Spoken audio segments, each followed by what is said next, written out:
నమస్కారం, అస్సలాము అలైకుం. రాష్ట్ర వ్యాప్తంగా వైఎస్ఆర్ కాంగ్రెస్ పార్టీ అభ్యర్థుల్ని గెలిపించడానికి ఏ నియోజకవర్గాల్లో అయితే పార్టీ ఆదేశాల మేరకు వెళ్ళడం జరుగుతుంది. ముఖ్యంగా నందిగామ నియోజకవర్గము నాకు అత్యంత ఒక అన్న లాగా చాలా ప్రేమతో చూసుకునే డాక్టర్ జగన్మోహన్ అన్న గారి గెలుపు కోసము నా వంతు కృషి చేయడానికి ఇక్కడ రావడం జరిగింది. మరీ ముఖ్యంగా నందిగామ ప్రజలకు నేను రిక్వెస్ట్ చేసేది ఒకటే, జగనన్న పరిపాలన అలాగే డాక్టర్ జగన్మోహన్ అన్న పరిపాలన మళ్ళీ తెచ్చుకోవాల్సిన అవసరం ఉంది. సంక్షేమ పథకాలు కావాలన్నా, ప్రశాంతత ఉండాలన్నా, అభివృద్ధి జరగాలన్నా, న్యాయం జరగాలన్నా, ప్రతి ఒక్కడు బాగు ఉండాలన్నా, ప్రతి ఒక్కడు కూడా సమానత్వంతో బతకగలగాలన్నా ఫ్యాన్ గుర్తుకు ఓటేయాల్సిన అవసరం ఎదుగుతుంది. ఎందుకంటే ఒకవైపు వైఎస్ఆర్ కాంగ్రెస్ పార్టీ, రెండో వైపు ఎన్డీఏ కూటమి అనేది వస్తుంది. ఎన్డీఏ కూటమిలో టీడీపీ, జనసేన, బీజేపీ పార్టీలు ఉన్నాయి. మరి మైనార్టీలకు ప్రత్యేకంగా బీజేపీ పార్టీ 4% రిజర్వేషన్ తీసేస్తాము, నల్ల చట్టాలు తీసుకొని వస్తాము, ఎన్ఆర్సీసీఏ లాంటివి, అలాగే యూనిఫామ్ సివిల్ కోడ్ తీసుకొని వస్తాము. అంటే మతాల మధ్యలో విద్వేషాలని రెచ్చగొట్టే విధంగా, ఒక సామాజిక వర్గానికి వేరుగా చూసే విధంగా, వాళ్ళకు కించపరిచే విధంగా, వాళ్ళకు విపక్షకు గురి చేసే విధంగా మాట్లాడుతున్న బీజేపీ పార్టీతో ఈరోజు తెలుగుదేశం పార్టీ కలిసి రావడం అనేది చాలా బాధాకరమైన విషయము. మరి అలా వచ్చినా పర్వాలేదు, కానీ మళ్ళీ చంద్రబాబు నాయుడు గారు 2 నాలుకల ధోరణితో ఒకవైపు బీజేపీ రిజర్వేషన్ తీసేస్తా అని చెప్తుంటే, చంద్రబాబు నాయుడు గారు మాత్రము నేను రిజర్వేషన్ని పెడతా అని చెప్తున్నారు. ఎంత హాస్యాస్పదమే. మీకు నిజంగా దమ్ము ధైర్యం ఉంటే మా గౌరవ ముఖ్యమంత్రి వర్యులు వైజాగ్లో చెప్పినట్టు ప్రధానమంత్రి గారిని కూర్చోబెట్టుకొని చెప్పారు, మా ఎజెండా మా ఆంధ్రప్రదేశ్ స్టేట్ ఎజెండా మాత్రమే, స్టేట్ ఎజెండా తప్ప మాకు మీతో ఎలాంటి ఎజెండా ఉండబోదు అని చెప్పి కూడా చెప్పారు. మరి మీరు కూడా ప్రధానమంత్రి గారికో, అమిత్ షా గారికో, జేపీ నడ్డా గారికో కూర్చోబెట్టుకొని స్టేజ్ పైన మీరు చెప్పగలుగుతారా, 4% రిజర్వేషన్ నేను దానికి మద్దతు ఇస్తాను, ఎన్ఆర్సీ లాంటి చట్టాలని, నల్ల చట్టాలని వెనక్కి తీసుకోండి, లేదంటే దాంట్లో ఏవైతే రీఫార్మ్స్ చేయాలో అవి చేయండి అని చెప్పి, అమెండ్మెంట్స్ చేయాలని చెప్పి చెప్పగలుగుతారా?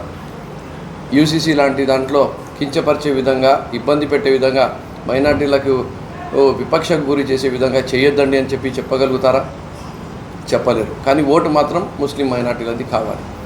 గత 5 సంవత్సరాల్లో చూసుకుంటే జగన్మోహన్ రెడ్డి గారు మాకు ప్రతి ఒక్క పేద వర్గాలకి సమానంగా, నా ఎస్సీ, నా ఎస్టీ, నా బీసీ, నా మైనార్టీ, ఉన్నత వర్గాల్లో కూడా ఉన్న పేదవాళ్ళకు కూడా, వాళ్ళకు కూడా ప్రతి ఒక్కరికి న్యాయంగా ప్రతి ఒక్క సంక్షేమ పథకం అందించి 2,70,000 కోట్ల రూపాయలు ప్రతి ఇంటికి విపక్ష లేకుండా, లంచాలు లేకుండా ఇచ్చారు. దానివల్ల ప్రతి ఒక్కరు కూడా, ప్రతి కుటుంబం కూడా ఈరోజు అభివృద్ధిలో నడుస్తుంది. అలాగే మైనార్టీలకు మరీ ఇంపార్టెంట్గా మీరు చూసుకుంటే 23,000 కోట్ల రూపాయలు ఈరోజు ఇవ్వడం జరిగింది. అదే చంద్రబాబు నాయుడు గారు 2,000 కోట్లు మాత్రమే ఖర్చు పెట్టారు. కానీ ఆయన వచ్చి చెప్పేదేమి, నేను రంజాన్ తోఫాను ఇచ్చాను, ఆ రంజాన్ తోఫా జగన్మోహన్ రెడ్డి గారు తీసేశారు. రంజాన్ తోఫా అనేది 350 రూపాయలు. రంజాన్ తోఫా ఇవ్వడం గొప్పనా, లేదంటే మా పిల్లలకి చదువు విద్య ఇవ్వడం గొప్పనా? మా విద్య కోసమే 3,400 కోట్ల రూపాయలు ఈరోజు జగన్మోహన్ రెడ్డి గారు ఖర్చు పెట్టారు. మా అక్క చెల్లమ్మల కోసం 5,000 కోట్ల రూపాయలు, 2,500 కోట్ల రూపాయలు ఖర్చు పెట్టారు. మా పెన్షనర్స్కు 5,000 కోట్ల రూపాయలు ఖర్చు పెట్టారు. ఈ రకంగా 23,000 కోట్ల రూపాయలు, అంటే హౌసింగ్ కోసం మాకు 7,000 కోట్ల రూపాయలు ఖర్చు పెట్టారు. మాకు సామాజికంగా, ఆర్థికంగా, రాజకీయంగా బలోపేతం చేసిన మనిషి ఈరోజు గౌరవ ముఖ్యమంత్రి వైఎస్ జగన్మోహన్ రెడ్డి గారు.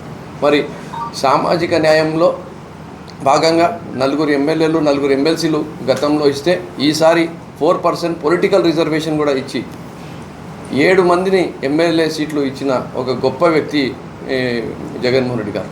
అలాగే నాకు రాజ్యసభకు నామినేట్ చేస్తాను 2 సంవత్సరాల తర్వాత అని కూడా చెప్పడం జరిగింది. అంటే 7 ఎమ్మెల్యే సీటు, ఒక ఎంపీ సీటుని ఇచ్చి సామాజిక న్యాయం చేస్తున్నారు. అంటే సామాజికంగా, ఆర్థికంగా, రాజకీయంగా అందరినీ సమానంగా చూసుకునే జగన్మోహన్ రెడ్డి ఎక్కడ, మమ్మల్ని వాడుకొని కరివేపాకులక వదులుకునే చంద్రబాబు నాయుడు ఎక్కడ? ఆయనకు పవర్ ఇస్తే 2014 నుంచి 19 వరకు ఒక ఎమ్మెల్యేలా, ఒక ఎమ్మెల్సీలా, ఒక మంత్రి పదవిలా, నంద్యాల బై ఎలక్షన్ వస్తే ఆయనకు ముస్లింలు గుర్తొచ్చి ఎమ్మెల్సీ మంత్రి పదవి 6 నెలల కోసం ఇచ్చారు. మరి ఇప్పుడు చెప్తున్న హామీలు కూడా నెరవేర్చలేని హామీలు, అబద్ధాలు, మోసాలు. కాబట్టి ప్రతి ఒక్క చోట కూడా మనం చూస్తున్నాం, రాష్ట్ర వ్యాప్తంగా జగన్మోహన్ రెడ్డి గారిపైనే ప్రతి ఒక్కరు కూడా నమ్మకం పెట్టుకున్నారు. చంద్రబాబు నాయుడు అంతా మోసం చేస్తాడు, అబద్ధాలు చెప్తాడు, నెరవేర్చలేని హామీలు ఇస్తాడు. మాకు చంద్రబాబు నాయుడు వద్దు అని చెప్పడం జరుగుతుంది. సో రాష్ట్రంలో కానీ, నందిగామ నియోజకవర్గంలో కానీ ప్రజలకు నేను ఒక్కసారి ఆలోచించండి అని చెప్తున్నాను.